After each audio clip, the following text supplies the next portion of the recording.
জ্ঞানের আলো ছড়ালো, অন্ধকার ঘোচালো। জ্ঞানের আলো ছড়ালো, অন্ধকার ঘোচালো। বললেন বুদ্ধ, বললেন বুদ্ধ,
যখন এই পৃথিবীতেই আগমন ভাবে করিয়ে কিন্তু যাই, সংসারে সকল দুঃখ দেখে আমার ভগবান মনে মনে চিন্তা করে, যদি আমি এই সংসার থেকে থাকি, যদি আমি এই সংসারে রয়ে যাই, তাহলে জীবন মুক্তির পথ আমি কখনো পাবো না।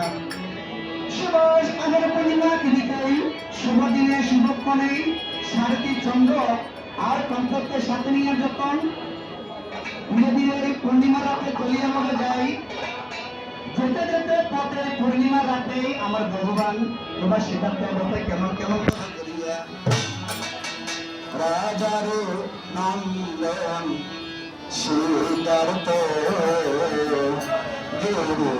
দেশনী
তিনি যখন অলমা নদীর তীরে পৌঁছলেন,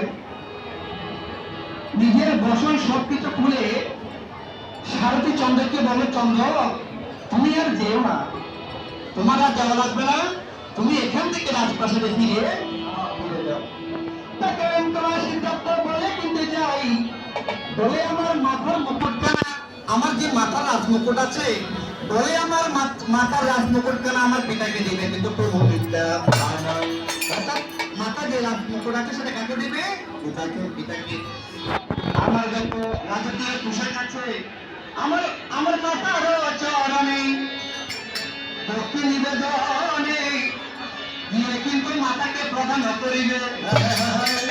আবার তিনি রাজাদের একটা তলোয়ার থাকে না বাবা, হ্যাঁ সেই হলো আমরা কিচেনের মধ্যে শুয়ে আছে যেরকম আপনার বলো মায়ের ব্যক্তি তিনি তলোয়ার নিয়ে সারথী চন্দ্রকে দিয়ে নিবেদন বলে করিয়া যায়, বলে এটা নিয়ে রাজুকে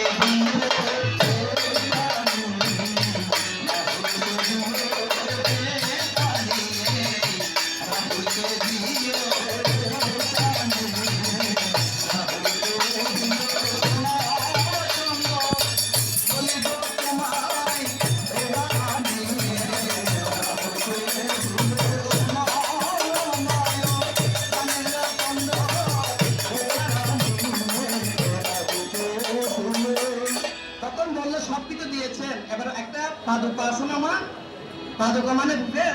হ্যাঁ সেটা বলে শেষ করে দিচ্ছি। পাদুকা মানে আমরা যখন বাটা স্যান্ডেল, এফেক্ট স্যান্ডেল এগুলো ব্যবহার করি, তখন পাদুকা ছিল। পাদুকাগুলো আমি সংক্ষেপে বলছি, সময় নেই।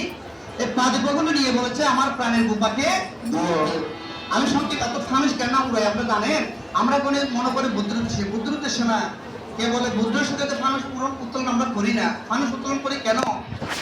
তিনি যখন চন্দ্রকে বিদায় দিবেন, তারপর মুহূর্ত তালা দিয়ে নিজের কেশ ছেদন করে আকাশমান ঘুরিয়ে দিয়েছিলেন। এই কেশ উড়িতে উড়িতে গিয়া রাজা ইন্দ্র দেবনিয়া কি সৃষ্টি করেছিলেন প্রকাশ স্বর্গের মাঝে? না, চূড়ামণি তত্ত্ব বলে সৃষ্টি করিয়া যায়। ওই চূড়ামণি উদ্দেশ্য করিয়া আমরা বৌদ্ধ জাতি সবাই মিলিয়া